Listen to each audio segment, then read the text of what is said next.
ശ്രീ ഷോൺ ജോർജ്, ഇതുമായി ബന്ധപ്പെട്ട് എന്തെല്ലാം കണ്ടെത്തലുകളാണ് താങ്കൾ നടത്തിയിരിക്കുന്നത്? മാത്രമല്ല ഈ ഉപഹർജിയുടെ ഉള്ളടക്കം എന്താണ്? വീണ വിജയന്റെ എക്സാലോജിക് കമ്പനിയായി ബന്ധപ്പെട്ട എക്സാലോജിക് കൺസൾട്ടിംഗ് UAE എന്ന പേരിൽ ഒരു അക്കൗണ്ട് മെയിൻറ്റെയിൻ ചെയ്യുന്നുണ്ട്.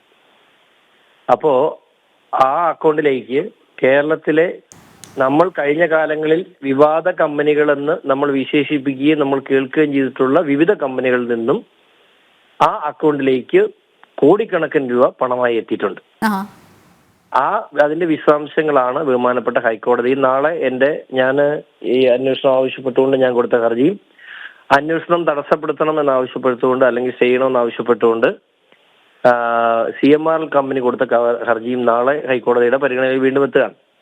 അവിടെ ഹൈക്കോടതിയിലേക്ക് ഞാൻ SFIOയ്ക്കും EDക്കും ഇത് സംബന്ധിച്ച് പരാതികൾ നൽകിയിട്ടുണ്ട്. ആ പരാതിയുടെ കോപ്പി ബഹുമാനപ്പെട്ട ഹൈക്കോടതിയെ ധരിപ്പിക്കുന്ന ഒരു ഇന്റർനൽ ആപ്ലിക്കേഷനിലൂടെ എന്നത് മാത്രമാണ് ഇപ്പൊ നടന്നിട്ടുള്ളത്.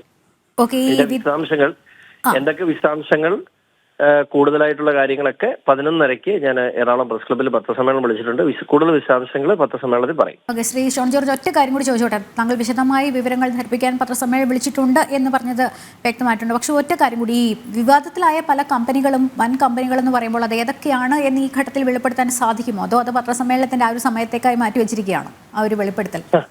അങ്ങനെയൊന്നുമില്ല, ലാവലിൽ ഉൾപ്പെടെയുള്ള കമ്പനികളുണ്ട്. ഞാൻ ബാക്കി ഡീറ്റെയിൽസ് പുറകെ പറഞ്ഞോളാം.